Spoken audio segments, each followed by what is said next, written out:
Okay then, this is going to be a really confusing video for some people, and it's probably going to be a really stupid video for other people. It really only depends on whether or not you know this boss. This is kind of a daunting fight to approach, at least it was for me, because it contains an element that changes almost everything you know about combat rotations.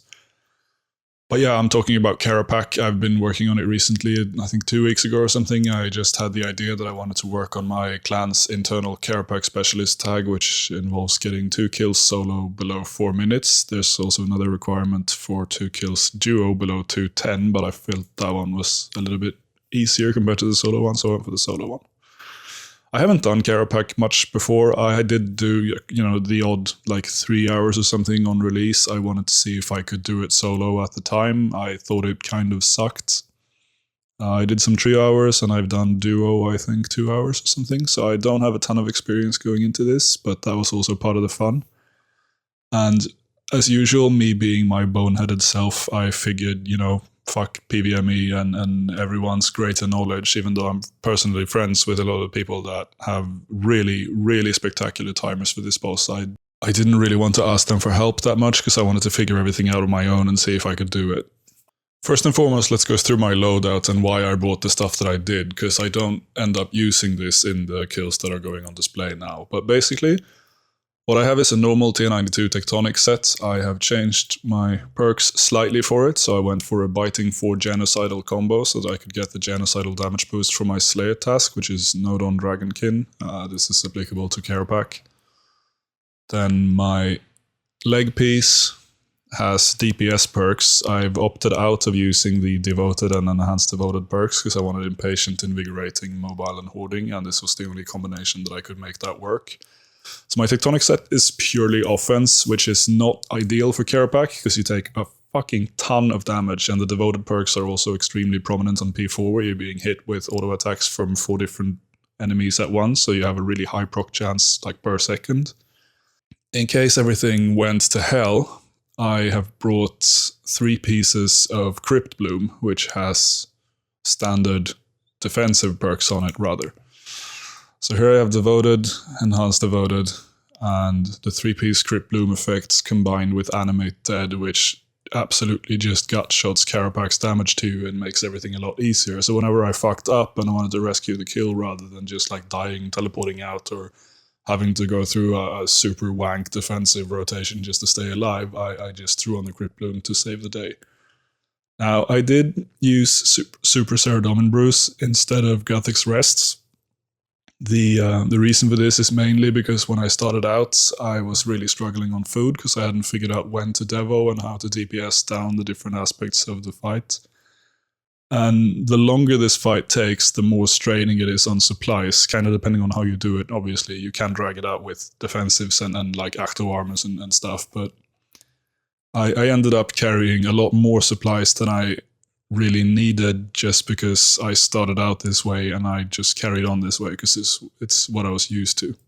Another slight oddball compared to most other PvM that I do is that I stopped using my other EOF for magic, which is the Armidal Battlestaff Tempest of Armadale spec, because something about the time windows, the cooldown management, and the way that you want to be able to move during a significant part of this fight just made the 50% adren loss from the the ABS spec a little bit too cumbersome to fit into rotations.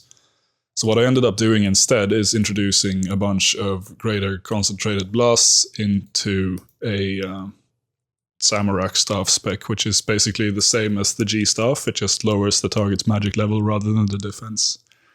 Lowering defense level at Kerapac is reasonably pointless because you'll be on Maniacal anyway, and the only time that defense is sort of an issue is during the echoes, and I didn't really want to bother having a staff specific for lowering the echoes defense. It didn't feel important, so I ended up using the Samarak staff to lower Kerapac's magic level and hopefully take a little bit less damage from him. I don't know if this works, but it seemed like a good idea, so I've been doing it.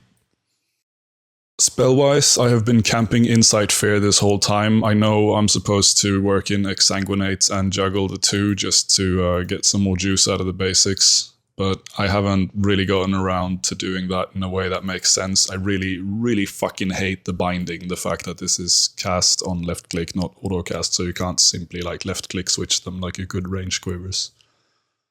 But that would be one of the things that I should change about this if I wanted to improve a lot further. I also am not using any type of 4-tick auto attacks for this fight. I do occasionally use auto attacks from two-handed weapons here and there, but it's not something I try to like design a rotation or a strategy around, because I think 4-ticking is one of the dumbest fucking things there's ever been in the game.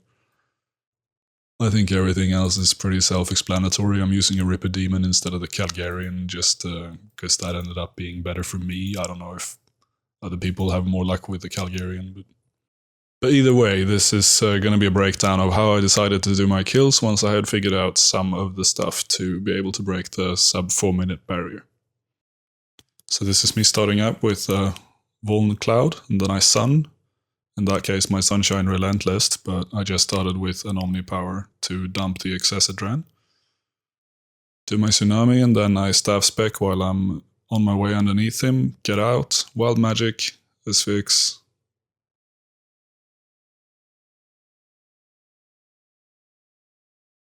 Dump everything into EOF specs.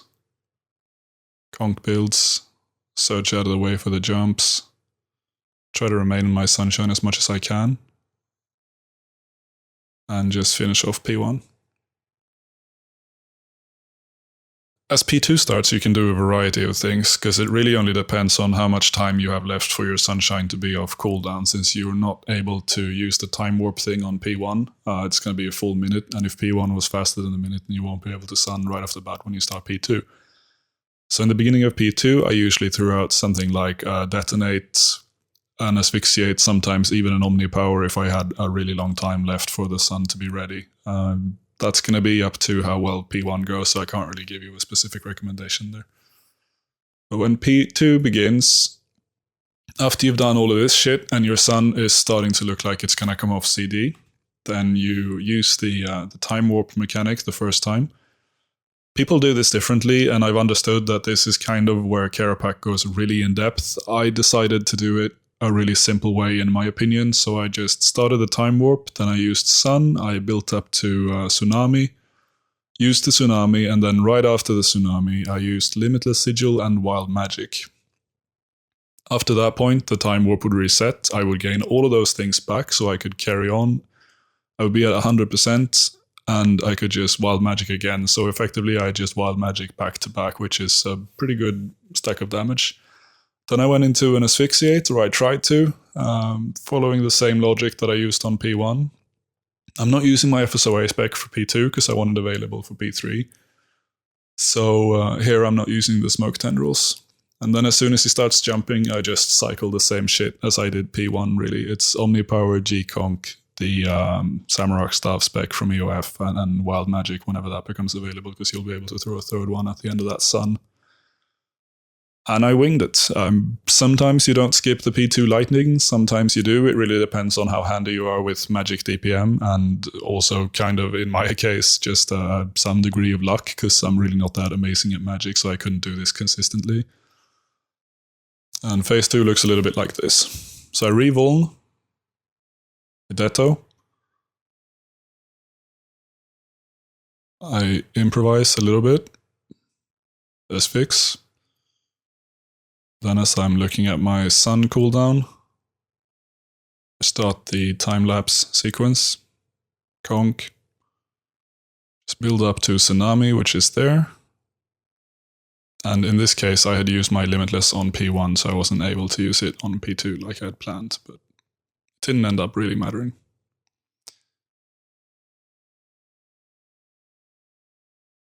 So here I'm just winging it, really. And then hopefully breaking it down to 50k before the lightning.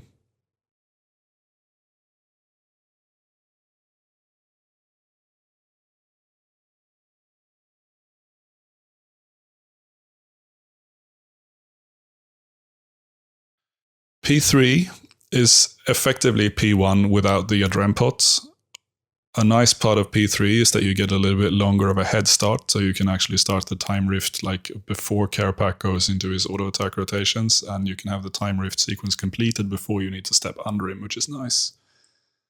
So here I just opted for resetting my Sunshine, my Tsunami, my Limitless, and my Wild Magic again. I fucked that up on P2 as you saw the last time, but this is what I'm aiming to do.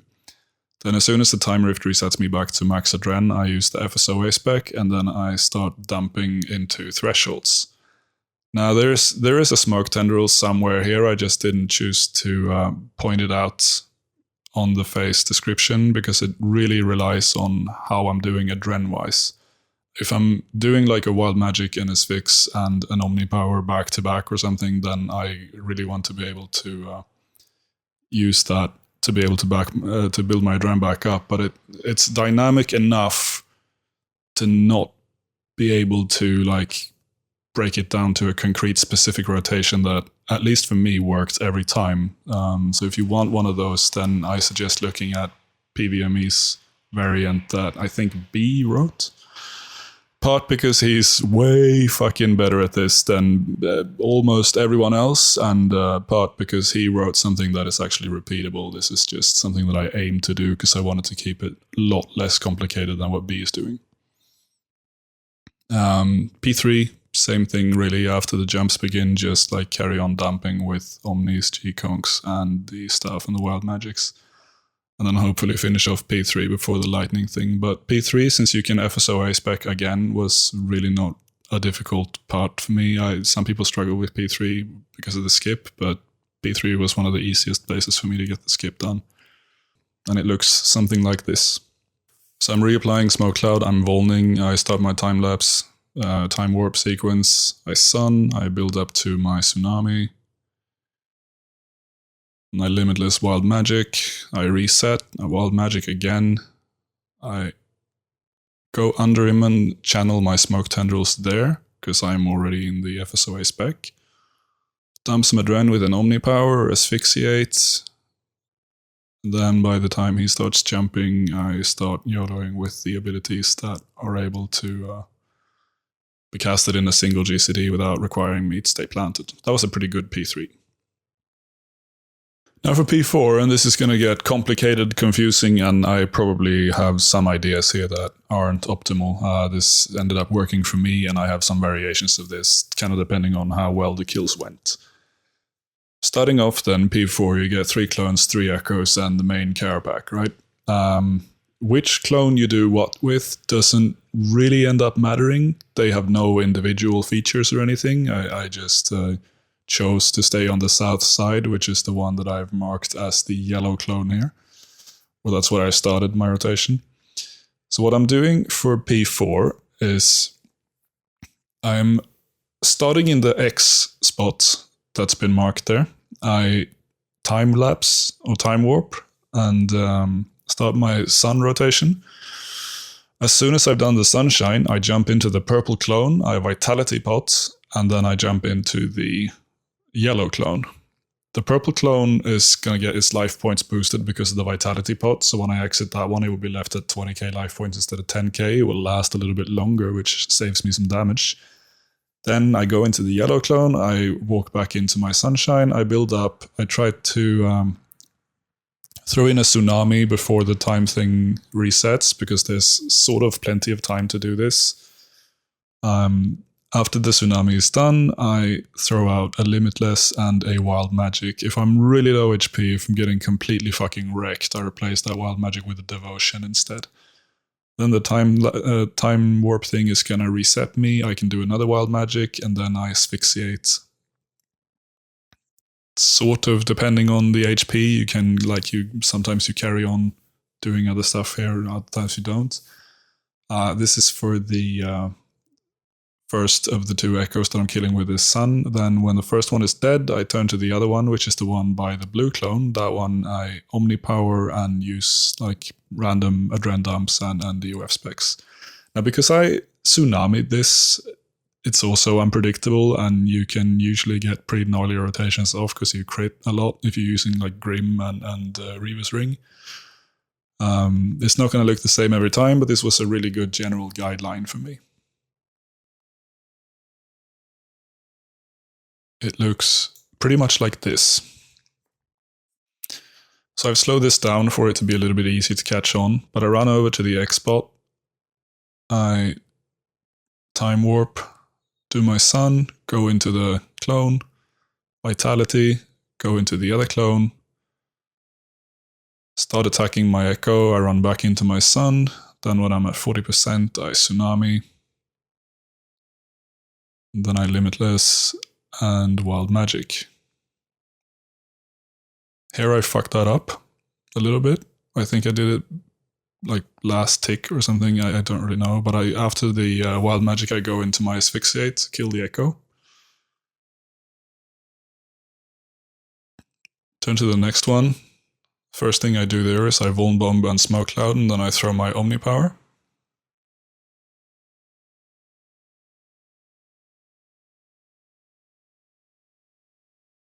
Just improvise.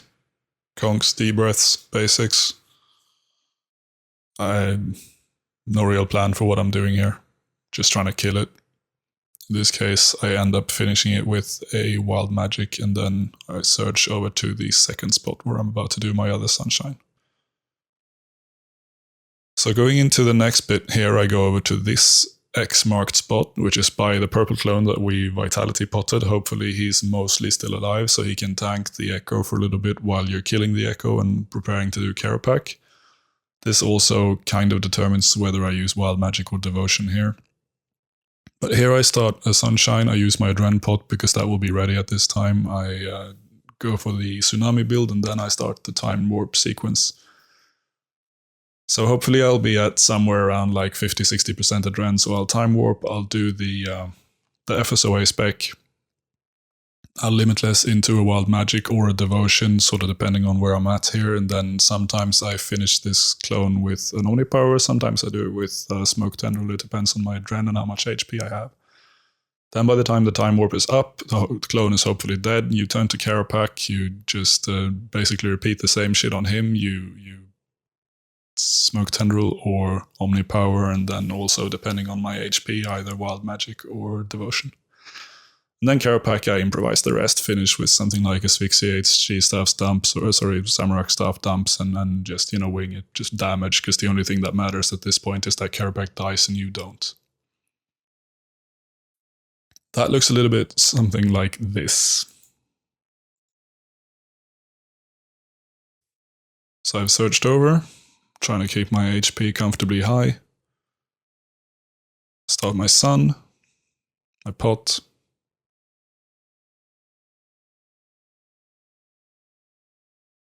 Build up so I can tsunami.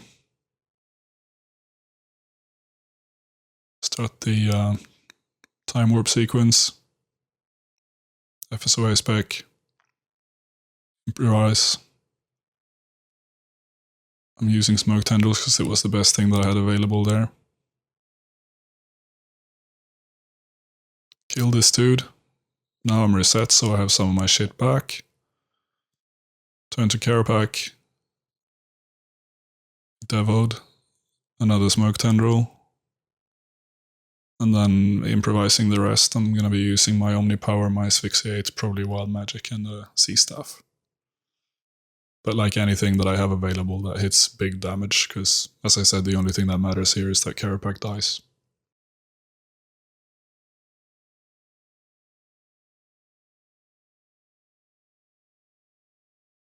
And there I finished.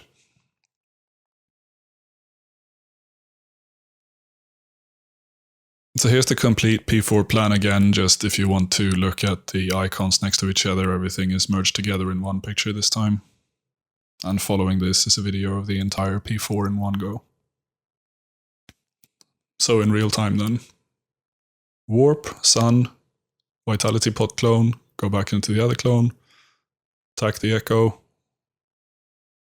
Tsunami, hopefully Wild Magic before you reset, Wild Magic again, Asphyxiate,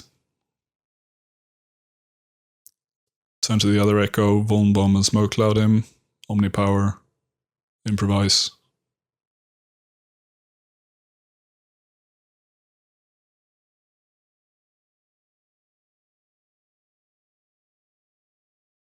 Search over to the second sunspot.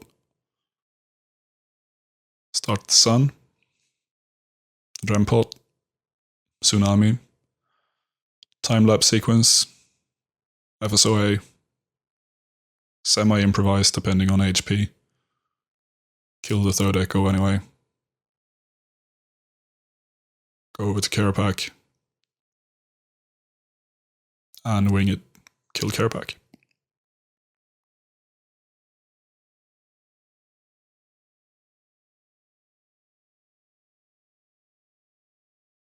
Done. That would be everything I had to say about this. I realize this is not an exact guide and it's not like a step-by-step kind of drag you through the fucking mud. You really need to learn this yourself, but these are a few guidelines that helped me along the way, and I have a lot left to improve. I need to start incorporating exsanguinate so I can get some more juice out of my basics. I probably need to start planning for a more exact variant of the P2 skip so that I can start doing that more reliably. I could probably improve my P4 a little bit. And you know, all the other little bits and bobs that just makes shit sort of fine-tuned and better at the end, since I'm only at 343 and I think the best possible time to do this is somewhere in the like 3 dead region, which is fucking incredible. That's not really a goal that I have, but it would be cool if I could bring it down to like 330. Thank you for watching. I hope this helped you in some way, and good luck at Kerapac. For those wondering, this took me somewhere in the neighborhood of 250 kills, I think, to learn. And through those 250 kills, I made about 8 bill from stuff pieces.